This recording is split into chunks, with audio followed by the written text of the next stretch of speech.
By Hopewell Chinono, the idea that Zimbabwe is suddenly being run by a military government is a misplaced notion which betrays how much people care to know and understand about how government has been run pre-Mugabe's demise. Robert Mugabe lost the election of March 29, 2008.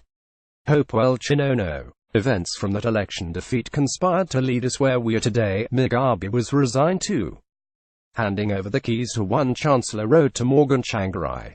The late Professor John Macombe asserts in my film, A Violent Response, that 3 times Mugabe wanted to concede defeat and 3 times his handlers told him not to panic. Mugabe had been advised not to run, but as usual he didn't listen. He lost dismally, and by his own account, Mugabe inadvertently said that Tsvangirai won by 74%. It must be understood that it was Mugabe who lost, not ZANU-PF. Across rural Zimbabwe, voters were voting for ZANU-PF MPs and not Mugabe. What became known as Baramusango, ZANU-PF won the national vote but lost the presidency to the war veterans and their colleagues in the military. This was a betrayal of the liberation struggle as they knew it. They had warned us in 2002 that they wouldn't salute anyone without liberation credentials. The opposition knew that their candidate had won. They announced victory at the Meikles Hotel through Tendai Biti. What they didn't know was how to get keys to the state. We all know what happened. We ended up with ZANU. Before that, we must understand that Emmerson Mnangagwa's hopes of becoming a president hinged on Mugabe retaining his position. The generals knew that they would be fired thanks to reckless rants by the MDCT which continue to this day. Some in the MDCT were even talking about taking the Mugabe government to The Hague for the human rights commissions. This to me showed lack of tact. You can't warn me of my death if I lose and then expect me to lose knowing of my impending fate. Death. What the MDCT and indeed a lot of citizens fail to understand is that there is idealism and there is realpolitik. Realpolitik is rooted in tact and planning. Idealism is what you get from the university SRC, shouting about democracy and rule of law without figuring out how you'll get these ideals into real life. That to me is where the MDCT fails and should adjust. Instead of being defensive, ZANU-PF focuses on realpolitik, where they can even sit with the MDCT in a unity government and plan how to serve divorce papers in 2013 as they did. I pull my hair when I hear MDCT supporters mourning about how ZANU-PF is not adhering to the constitution. Jonathan Moyo aptly reminded them that ZANU-PF cannot reform itself out of power. That's realpolitik talk which requires the opposition to change strategy. I equally get enraged when ZANU-PF complain about how the West supports the opposition. Where else can they get the support from when they are not in power? However, the devil is in the detail. ZANU-PF uses the puppet narrative with devastating effect when campaigning to the rural base. The MDCT fails. It does not know how to put together a strong campaign message on ZANU-PF's omissions. They post incoherent ramblings on social media. It works on social media, but in rural areas, how do you talk about constitutional intransigencies to someone wanting food and inputs? So back to the new. Morgan Tsvangirai and his MDCT party were categorically told by SADC partners not to participate in the 2013 election because they would lose without electoral reforms. I met Morgan Tsvangirai at the World Justice Forum in Barcelona, Spain in 2012. He was the guest of honor at the annual meeting of the legal fraternity. The Zimbabwean team invited me to join them for dinner. I asked them about what they had achieved since the inception of the ZANU. The responses were cynical and dismissive, a trademark of the MDCT. A part of me knows the sacrifices and pain that Morgan Tsvangirai has gone through in trying to make things better. Another part feels frustrated with so many missed opportunities and schoolboy errors made in trying to remove Mugabe. What is more frustrating is the refusal by the MDCT and its ardent supporters to listen, and the public posture that they are always right. No man is an island. During the dinner in Barcelona, Prime Minister Morgan Tsvangirai was buoyant that he would be president in 2013. Lindiwe Zulu, the South African minister tasked by Jacob Zuma to lead the SA delegation which sought to find a Zimbabwean solution, was equally frustrated with the MDCT and Morgan Tsvangirai. Lindiwe Zulu told me in 2013 that the MDCT was led by a team of clueless characters who won't take advice. She told me that it's difficult to legitimately push ZANU-PF and Mugabe towards reform when the MDCT won't follow through with tact and strategy. She was called a street woman by President Mugabe because she was being tough and fair on both sides. The MDCT lost another opportunity when they refused to take the advice not to participate in an election triggered by jealousy. Mawara's court action, which was backed by Jonathan Moyo, when they were licking the 2013 defeat wounds, an opportunity for renewal presented itself. Morgan Tsvangirai had run the course and his lieutenants felt he needed to pass the baton. His supporters started using the example of Abdoulaye Wade of Senegal, who was in opposition for 26 years and finally became president.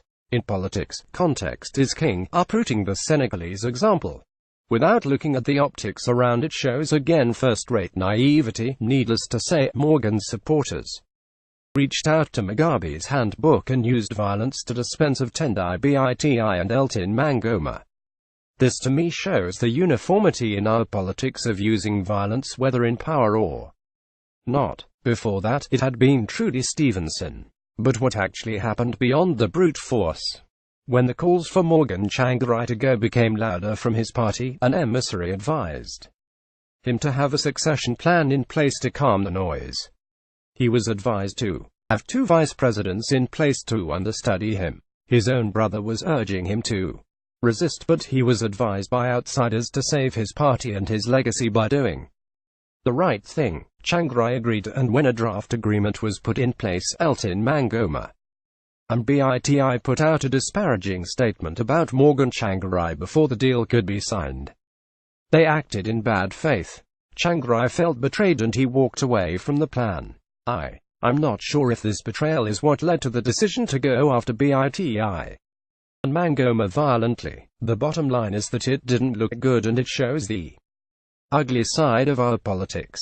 On the other side of town, Mugabe had not forgiven General Mujiru for orchestrating Baramusango. Mugabe never forgives. The factional politics was already rife before Mugabe had even appointed a new cabinet post the 2013 election. Jonathan Moyo felt that he lost solid show.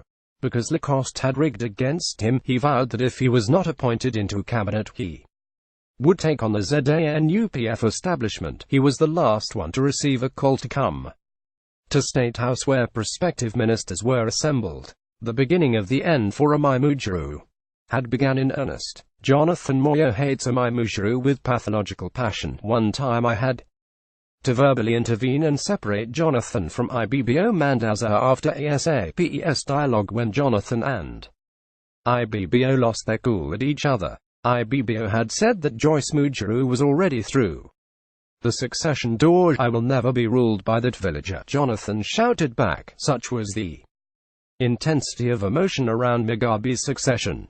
We all know what happened. Joyce was kicked out and Emerson Mnangagwa emerged as the new VP. It was not accidental. Mugabe had used security apparatus to get rid of Joyce Mujiru. This is where those who say Mnangagwa is the face of the military get it wrong. Zimbabwe has been a securocratic state for years. Mnangagwa was part of that securocracy since the day he was made head of ZANU security at the Chimoio ZANU Congress. In 1977, he was working in Mugabe's office and his brother-in-law, Josiah Tongagera, was the commander of the ZANLA forces, the military wing of ZANU. So the military has been part of our politics for a very long time, with General Mujiru, the first black commander, being involved in politics and making recommendations whilst still in office. Mugabe tried to depart from that, and that is what led to his downfall. War veterans like Sandra Zodwa Denenga, who now lives in the US, told me that in Mozambique, Tongagera was the law and that Mugabe was nothing but just a spokesperson with a good command of the English language. The culture of rigging has been an integral part of Mugabe's DNA. In 1984 at the ZANUPF Congress at the Borrowdale Racecourse, his deputy, Simon Musenda, lost to Morris Nyagumbo. Mugabe intervened. In 2004 Emerson Mnangagwa had more provinces than Joyce Mujuru, and again Mugabe intervened. This time, they made the VP position a female affair, which pushed Ed out of the race. General Mujuru and his team had wanted to recommend Sydney Sekera May, however a quick-thinking IBBO Mandasa advised them that it wouldn't look good having number 1 and 2 being Zazuru. That is how the gender ticket was born, and Joyce was sold as a Karekare, which she is and not as a Zuru. That alliance fell apart when General Mujuru pushed for Mugabe's ouster at the Goromonzi Conference in 2007. Mugabe was eventually saved by Mnangagwa and the military in 2008, so Operation Restore Legacy was informed by these historical anecdotes. The Zimbabwean military was born out of ZANU and ZAPU, so it is foolhardy and a failure to understand the relatedness of things.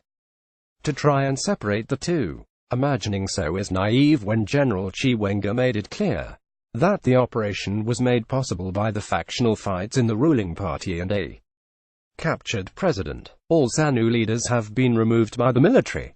Ndabaningi Sithole was removed in 1974 through the MGAGAO declaration.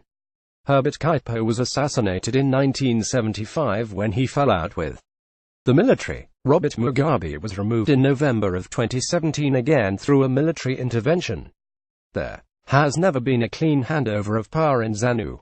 As citizens, we must be political in our thinking and not just say things without looking at the background of why things are what they are. The opposition will die natural death if it refuses to be critiqued and to look at what is being said and then reflecting. It is the same issue with the Gasana Moyo supporters. When you ask them why they think that he can win, all they say is that he will win because he is smart and successful. But Manyika of Build Zimbabwe is also smart and successful and even younger.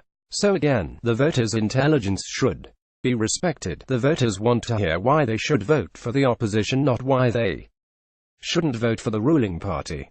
The voters know about the conflation of the state and the ruling party. They have lived with it from April 18, 1980.